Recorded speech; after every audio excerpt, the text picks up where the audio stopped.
Arjun, for the uncontrolled there is no intelligence, nor for the uncontrolled is there the power of concentration, and for him without concentration there is no peace, and for the unpeaceful how can there be happiness? So look at this word, ayukta is used here, which is the last part of the ayuktasya, the last word in the first line. It means a person who does not become a yogi and therefore has not united himself with the supreme energy, with God.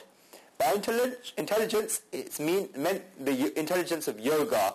In such a situation, this person is not settled in intelligence. According to Adi Shankaracharya, bhavana, which is also used here, which is the last word in the second line, it means faith. And therefore, until the intelligence is settled, while the intelligence is not settled on the supreme energy, one cannot have concentrated faith in and devotion to God. Repeat this.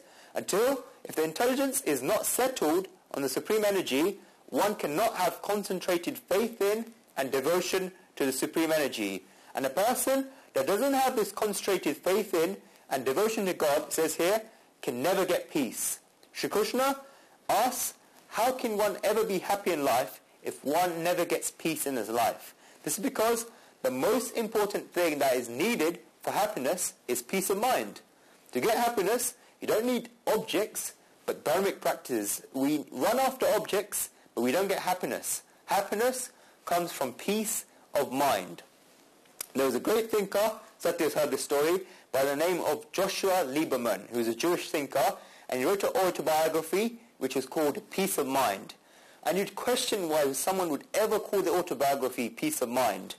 He writes in the introduction, the pre-introduction to his autobiography, that when he was 22 and he graduated from university, he decided what he wanted to make him happy in life. He wrote a list of things that would make him happy in life. He began to think and plan about the things that he needed to live in life to make himself happy. So the things he put down on his list including a nice house to live, a good wife, children, his own business, car, possessions, servants, many other things.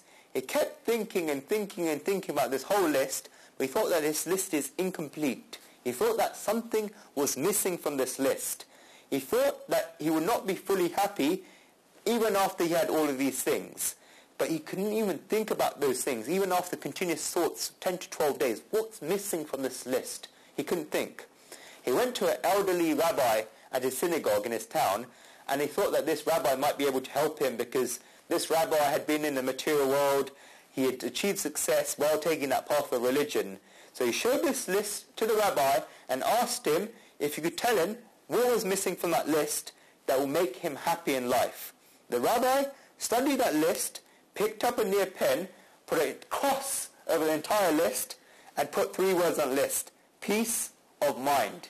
He crossed out the entire list of what he put down, so a nice house to live, good wife, children, business, car, possessions, servants, many other things. Rabbi put a cross over that list and just put 3 words: peace of mind. Josh Lieberman wrote in his autobiography that he was 22 at the time. His blood boiled because that rabbi had crossed out the entire map of how to achieve happiness in his life. This great soul said that, son, everything in this list will come into your life, but until you get peace of mind, then you will never be able to achieve happiness. Even if you don't get 2 things in this list, then as long as you have peace of mind, then there will be nobody as happy as you in this whole world. Son, everything in this list will come into your life, but until you don't get peace of mind, then you'll never be able to achieve happiness. Even if you don't get 2 of these things on this list, then as long as you have peace of mind, then there will be nobody as happy as you in the whole world. And Lieberman wrote that at the age of 22, I did not understand what the rabbi was talking about, and I kept this piece of paper because it contained the words of a great soul.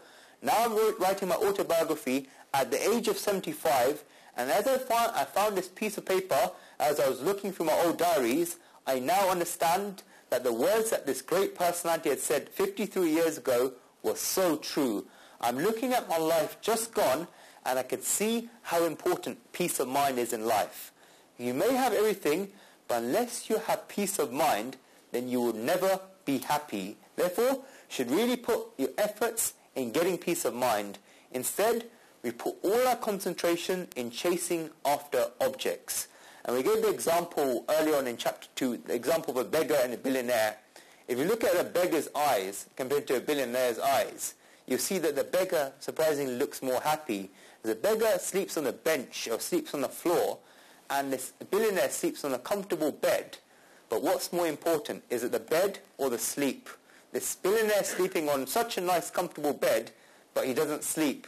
Whereas this beggar sleeps on the floor and he wakes up with such a fresh look in his eyes. That peace of mind is more important than what happens in the outside. What happens? We put our concentration in chasing after objects. And what happens to the person that doesn't put his efforts towards achieving peace of mind, who doesn't put his efforts in attaining peace towards God? Shri Krishna tells us in the next verse, verse 67.